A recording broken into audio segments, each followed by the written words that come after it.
Good morning. This is Good Kyle morning. Roy, week 2 of Coffee with KPP, sitting here with Ken O'Neill, president and co-founder of Kentucky Good Planning morning. Partners. Thanks, Kyle. Thank you. Thank you for having me. This is exciting. So last week, Rob and I talked about what financial planning is. For those of you who did see, thank you for the feedback. The two biggest points we had were to get closer to the camera, so here we are, and and to have better lighting. So people actually wanted to see what we looked like. We were trying to spare people of that, Right. I guess. But again, welcome. Thank you for joining us. And today, Ken and I are going to talk about what a fiduciary is. And it's amazing because the research, when we go online and Google what a fiduciary is, a financial advisor's role as a fiduciary, there's actually quite a large debate about it. So we thought we'd clear it up. Right, as much as possible. That's right. So over the next 10 or 15 minutes, I think we'll do a good job of snuffing out the debate. We'll answer all the questions, right? Yes. So the first thing that we wanted to talk about is, what is a fiduciary, so to speak? And according to the SEC, so being securities licensed financial advisors, or from a financial planning standpoint, anytime you're working with an advisor, you always want to look at what the feds essentially say a fiduciary is. So whether it's the SEC or states or state licensed representatives, make sure you're looking to them. Go to the horse's mouth to find out the definition of these terms, because quite frankly, anybody can interpret the laws or the rules any way they want, so go to the horse's mouth. And the SEC effectively says that a fiduciary and their duty is to subordinate or put their interest behind the interest of their clients. Bottom line is, a fiduciary always puts the interest of their clients ahead of their own interests. Right. Many times, it's like suitable. In the past, other folks and some advisors and maybe insurance agents, it was a suitability rule. Is it suitable as opposed to is it in the client's best interest? So, it's a higher standard of care that's often easy to measure. Yeah, and an analogy. What's the difference between suitable and fiduciary? I was kind of thinking about this, and a lot of my friends that watch, I started running last year, okay? And so the difference between suitable and what's in their best interest, the best way I can make that real for people is the experience I had when I was shopping for sneakers in a running store, okay? Normally, so before I started running, I'd go in and buy sneakers, and the salespeople would just help me find shoes that fit, right? Right. They just find shoes that fit my foot and move on, didn't ask me many questions, and that would be a suitable transaction. As long as the shoe fits, okay, they look all right, go ahead, right? A fiduciary transaction, though, is when I go to these running stores. I don't know, my foot, like there's an elevation or whatever, the padding of my foot, the arch in my foot, all that has a difference or makes a big difference in how I run. And when I went into these athletic stores, they would look at that. They'd look at my gait. Is my foot coming in from the outside in, inside out? What kind of shoe should I have when I'm running long distances? And that, to me, is probably a great analogy of the difference between suitable, i.e. if the shoe fits, go get it, right? There are a lot of shoes that fit. Whereas a fiduciary relationship, the people at those running stores really took time to understand me, my situation, my specific running gait, and they put me not in the shoe that maybe cost the most money, but the one that actually would help me run better. Right. That brings up an interesting point as far as running, and I guess it dovetails into what is, a lot of people, if you look up, they'll say, oh, you've got to be a fee-based only advisor. Like, you've got to run your practice, it's fee-based only. And here at KPP, we feel that is absolutely untrue, because there are many circumstances we feel where a brokerage relationship is more suitable, more in the best interest of the client. Mm-hmm. And so, one of the examples that we've seen often is that you will have a client or potential client that has inherited or has family stock. Dad or mom worked for GE or Ford, and they may have $400,000 worth of GE or Ford stock. and they have no intention. UPS here in Louisville all the time. UPS is a big one, yeah. Right. You know, they have no intention of selling that stock. It's their family. You know, that's part of their legacy. They look at legacy for themselves and often for their children or grandchildren. So, you know, is that $400,000 or $500,000 worth of stock that's never going to change more in the best interest of the client to be in a fee-based account or a brokerage account? I would argue a brokerage account. Absolutely. That's why it's important to make sure you understand what's the dynamic of the firm that I'm thinking about working with or am working with. That's right. And I think so the distinction there is what is the difference between fee-based and brokerage, right? So a fee-based account that Ken was talking about is regardless of how much money you have in that account or what kind of stock you own or positions you have, the advisor will charge you a fee based on the value of the account, right? Whereas a brokerage account means that you would only pay the advisor when a transaction occurs. Sure. So in your example, if that person inherited a large amount of UPS or GE stock from their father or mother or grandfather, and they're never going to sell it, well, why would the advisor charge that client an ongoing fee if they never plan on selling it, right? Exactly. So it's a great example of, you know, I always like to say painting with a broad brush or speaking in absolutes can become very, very dangerous. Slippery slope. You know, there's some products that our clients need, particularly, and I'm going to fall back to, you know, at KPP we talk about we're a financial planning firm. Mm-hmm. Not every client has a financial planning firm, but the vast majority of our clients have a financial plan. And it's a lot more, it's not just the wealth management. That's always a critical component for most people, don't get me wrong, Kyle. But often if you're being a fiduciary and laying yourself out there as a financial planner, and we have a lot of CFPs here at our firm, you know, you have to look at other components of a client's family's situation. It might be, hey, I've got stay-at-home wife. We have 3 kids. You know, here's how much life insurance I have. And if they need a 20-year term to make sure, God forbid, something happens to the husband, that the family remains in the house and the kids still go to college, that's a broker. That is a commission-based product. If it's disability insurance, long-term care insurance, you know, a lot of things you cannot get away. So commission isn't an evil word when it's used appropriately. That's right. You know, 529 accounts, that's a commission-based world. That's right. And, you know, and it's so important to understand the distinction here because there's that old saying, when all you have is a hammer, everything looks like a nail, right? So generally, and just to be clear, at Kentucky Planning Partners, we're what's called a hybrid, where we have not only fee-based plans, and actually majority of our clients are in fee-based accounts, but we also have the opportunity and the ability to provide our clients the solutions that Ken was talking about, long-term care, insurance-based solutions. And having that freedom and flexibility really, we believe, allows us to execute our fiduciary responsibilities more clearly. And I often hear people say that you can't be a fiduciary, to your point, if you sell commissionable products. Well, generally, I only hear the people that say that are fee-only advisors. Exactly. Right? And there are other advisors that are brokerage-only advisors. Now, don't get me wrong, there are great advisors that are fee-only and great advisors or agents that are brokerage-only. You know, I think the litmus test to really understand, and by the way, we're 13 floors up, but that fire truck's Well, you know. live TV. What are you going to do, right? You know, thank goodness our tax dollars hard at work here.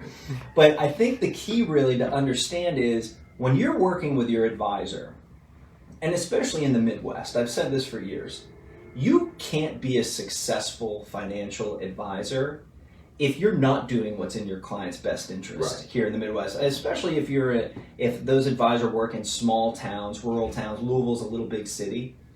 An advisor in a Bowling Green will be run out of town if they're not doing this. It'll be sniffed out soon enough. That's right. And you know, I think so. What's an actionable idea for you when you're sitting down with your advisor,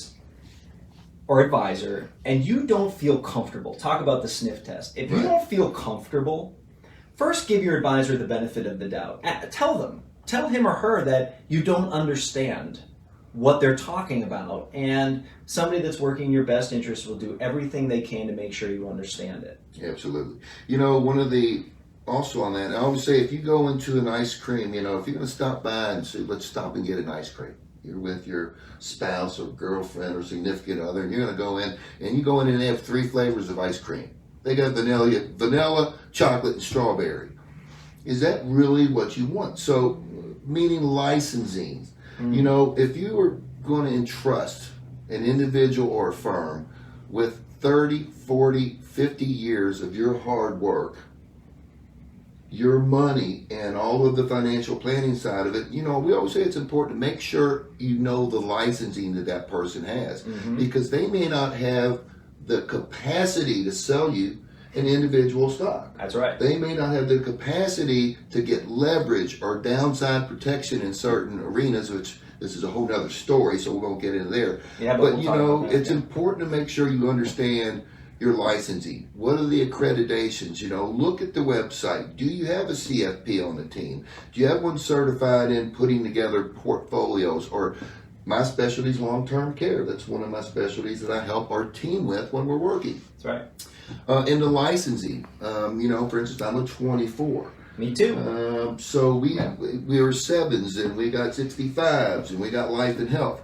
But I always say, beware that guy that has that 1 or 2 product, or beware that person that has that 1 or 2 product, that they have that in the closet, and no matter what your situation is, somehow they're going to pound that square peg into a round hole. That's right. And it was funny, just last week, Ken and I were meeting with a client who had worked with another advisor, and in my past life, I've worked with many advisors. My best friends are advisors, but there was one that he had mentioned his name, that he had worked with him in the past, and I said, oh, well, I'm sure you and all your family have this same product. And he looked at us and said, well, how'd you know that? Now, and to Ken's point, again, when all you have is a hammer, everything looks like a nail. So be leery. If you are talking with somebody and your brother, your sister, they're all clients of that advisor, but that advisor is positioning the exact same product from the exact same company to you, that should be a red flag.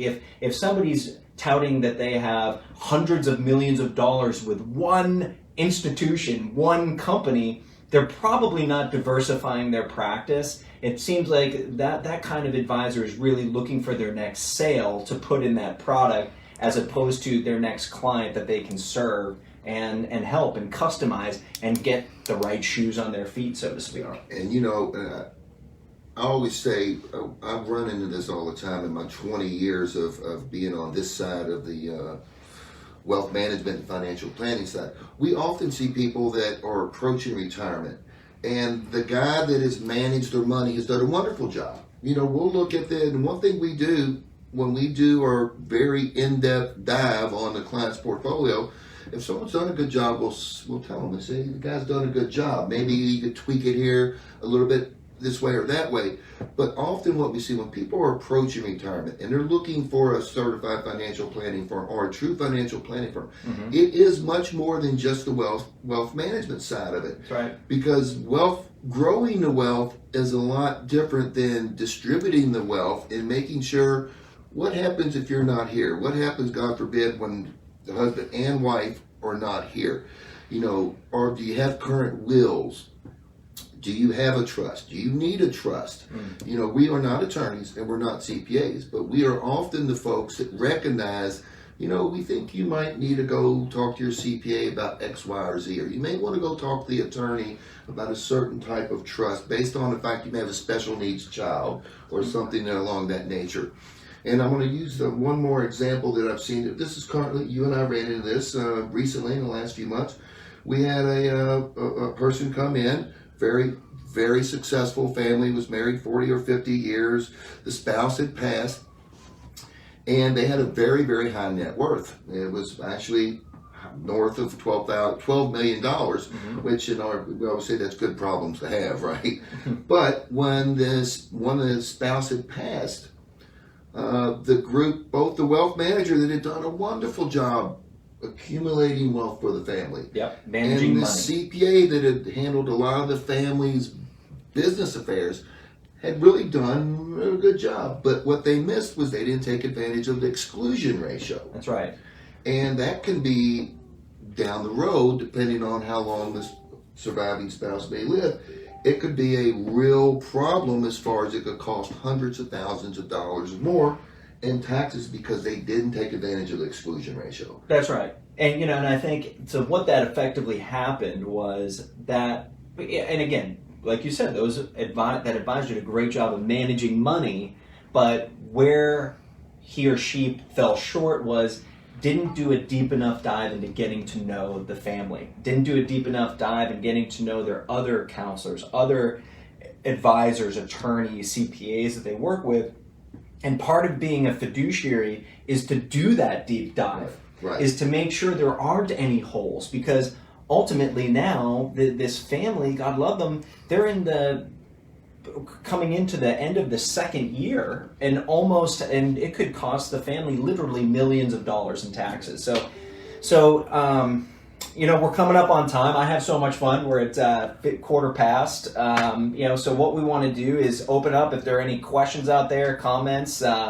We have our boy Ben Hopper in the background here. He's like the talk show host sidekick. You know, we're gonna get him on this side of the camera soon enough. We want everybody to see him. But any questions out there, Ben, about fiduciaries?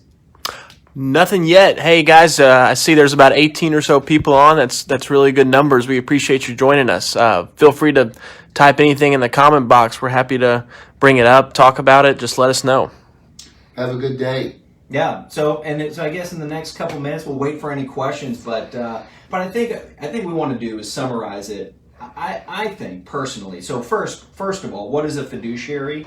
A fiduciary is any financial advisor that puts it out there when you get delivered a statement, a financial planning agreement. Make sure on that financial planning agreement that your advisor, like we do at KPP, explicitly says that we are putting your interests ahead of our own. And it's in writing, right? Now, granted, there is no, again, just it's important to note, there isn't necessarily a legal, there's no accountability. It's not etched in stone. That's exactly right. So really it comes down to your advisor committing and putting themselves out there. And I think for you, the most important thing to do is look at your advisor's licenses. The fewer licenses your advisor has, the fewer the universe of investment solutions that they can provide you. At KPP, all of our advisors are dual registered. We have all the licenses necessary literally to provide you the solutions you have, and we have that universe. It doesn't matter if you are a better fit for advisory or brokerage. Many of our clients have a combination of both, and it's up to us to be able to help you understand which of those are best for you. And lastly, that sniff test. If you feel uncomfortable, usually your gut, your instinct, it's like when you take a test. They say that gut instinct, usually the guess that you have is the right one. Right. Trust Go with the first choice. Trust it, right? If you don't feel comfortable, first give your advisor the benefit of the doubt. Ask them to clarify. Tell them that you're not comfortable. And if they don't rectify that, we're open here at Kentucky Planning Partners, and we're always looking to help you and get to know you and make sure that you're comfortably and confidently moving into the future that you've earned and that your life savings allows you to live. So, well, and the last but not least, I always say, inspect what you expect. It's always important to make sure you take the time. Most people spend more time planning their family vacation than they do planning their retirement. So we always tell people, look, take some time, slow down, work with a professional group, particularly going into retirement, and you're going to feel a lot more comfortable after you've spent that 2, 3, or 4 or 5 hours it may take to get a fully comprehensive written financial plan. Inspect what you expect. I love that. There you go. So giddy up. So giddy up on behalf of, so Ken, thank you. That was Thank great. you, folks. And and next Tuesday is our pre-election conversation. So next 2 weeks I think are going to be interesting, and we're not going to be getting political. We're going to have an apolitical discussion about the markets next week, what to expect. We don't know who's going to win. but we're going to talk generally about how the markets are responding and reacting to the election cycle right now. So thank you all for your comments and feedback, and whatever we can do here at Kentucky Planning Partners, we're always open, always willing to help you, and we look forward to talking to you soon. Have a great day and a great week.